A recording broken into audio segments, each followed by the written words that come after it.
Have you ever thought about starting your own podcast? When we were trying to get this podcast off the ground, we had so many questions. How do we record an episode? Where do we find background music? How do we get our show on Apple Podcasts, Spotify, and all the other places that people like to listen? And where do we find advertisers? The answer to every one of these questions is really simple. Anchor. Anchor is a one-stop shop for recording, hosting, distributing, and monetizing your podcast. And best of all, it's 100% free and 100% ridiculously easy to use. Anchor makes it simple to get up and running. You can upload and schedule your podcasts ahead of time. It publishes to all the major podcast platforms. You can easily check your stats. I could go on, but instead, why don't you go and get started? Go to anchor.fm/start to join the e-commerce minute and a diverse community of podcasters already using Anchor. That's anchor.fm/start. We can't wait to hear your podcast. It's the E-commerce Minute, your daily dose of e-commerce, tech, and retail news with your hosts, Bart Mraz and John Suter. The E-commerce Minute is a production of Sumo Heavy, a digital commerce consulting firm in Brooklyn, New York, and Philadelphia. Find us on the web at sumoheavy.com. It's the E-commerce Minute, episode 288. In today's episode, Walmart tests grocery picking robots. Walmart continues to innovate and has taken another step to create the store of the future. It's unveiled a bunch of new innovations in its Salem, New Hampshire location, including their new grocery picking robot called Alphabot. Walmart is partnering with Massachusetts-based Alert Innovation to deploy the technology. But don't freak out, this isn't another robots are taking our jobs story. The robots will be tasked with filling the ambient part of the grocery order, things like dry packaged goods, like cartons and cans, and frozen foods.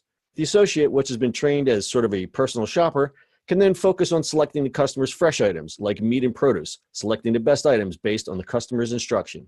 The automated technology will be installed in a 20,000 square foot extension connected to the store, which will also serve as the dedicated grocery pickup point with drive-through lanes for customers. They've also implemented the shelf scanner robots we've talked about, which passively scans the aisles and lets associates know which SKUs need to be replenished. As we said, these robots aren't here to take jobs away, but to save time and actually make the associates' jobs easier. Walmart, the nation's largest grocer, has actually been hiring more associates for grocery as it ramps up its efforts under stronger competition from Amazon and others. The robots are coming. I told you. Robots are coming. They're coming for us. It's another robot story. Well, because we don't have enough of those, right? Well, I had it was either a robot or a drone story. So. By the way, this is very some witching. Get it? Salem, New Hampshire. I see. So funny. I see what you did there. Well, I guess Walmart is doing all the things they should be doing, right? It's trying to automate the whole store. Yeah. Go ahead. The question is, why don't we just get stuff delivered? Why are we going to the stores? Yeah, we talked about that last week with the Waymo, with the cars, which I'm still scratching my head about. But you're right. Why don't they just deliver the groceries? Why are they still having people pick up the groceries? Right. And I still don't really see an answer to that. I mean, let's take that part out of it. The technology here is pretty cool. I saw a video of these robots. And it's not so much the robot in the humanoid form that everyone imagines. They're basically boxes that zip around these predetermined, and they're not even aisles. It's just boxes that zip around and say, okay, the robot has the instruction, and the box literally zips down to one aisle.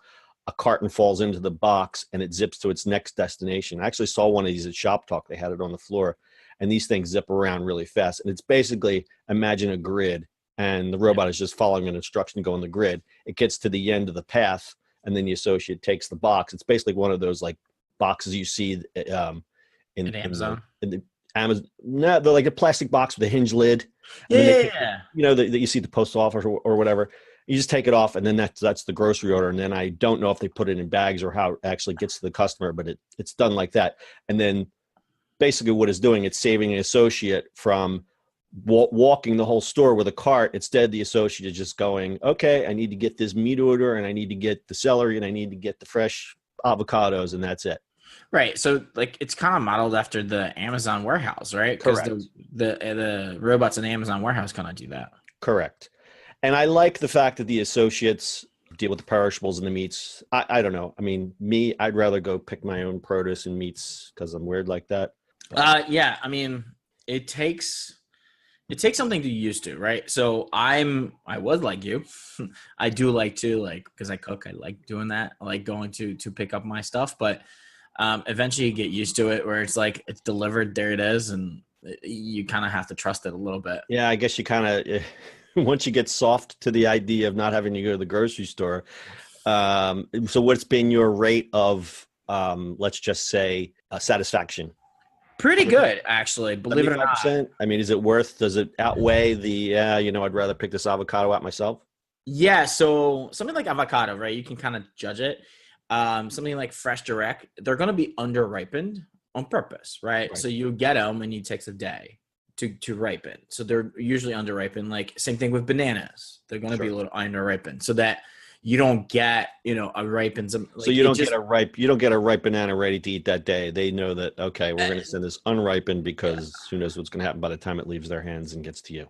Yeah, I mean, listen, they pick that stuff up in the morning and it's get delivered through the day. I mean, what's cool about where I am is like they're just across the river, and they deliver all the time. So that's kind of easier. But yeah, I mean, if you want something like right now, then you get it. So here's one argument for the I want to come pick the thing up. This is suited more for the consumer who doesn't want to pay to have their stuff delivered. Sure. So if you have like Target's Shipped or Instacart or any of those other services, there's a fee on top of that. I think because we have the shop right around here and they have this to shoppers and you just go and you pick it up. This is basically just the same exact concept, just a little bit more on steroids. This talks more about the technology, but I think the type of consumer, it's the consumer that doesn't want to pay to have the thing shipped to their house. Yeah. I mean, I look at it from perspective of, you got to look at total cost, right? Driving to the store and things like that, you're still paying for gas and wear and tear in a car. But if you're out doing your errands anyway. If you're out doing your errands, I think a lot of people don't take that into consideration. They just see that, oh, they want to charge me $2.99. I'm not paying that. And they don't Yeah, but you spend more than money on a gallon of gas. There's the unseen cost, right? I got exactly. It. So the other thing that I read about this, they talk about this new concept called micro warehousing, where they're actually building a small warehouse attached to this test Walmart store, which all the groceries will be stored.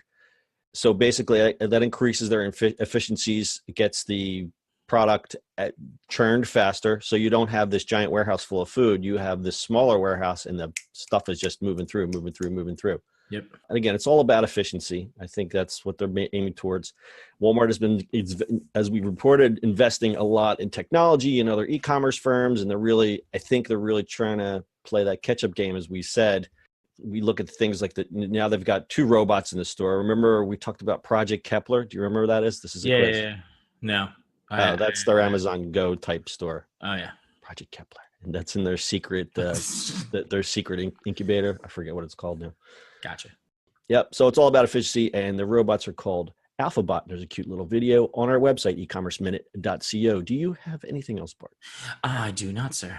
All right. That's your grocery e-commerce minute for the day. We'll see you on the internet tomorrow. That's it for today's show.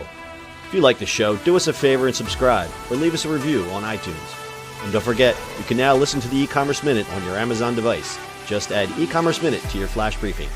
And finally, if you have a comment or suggestion or just want to say hi, find us on social media @SumoHeavy.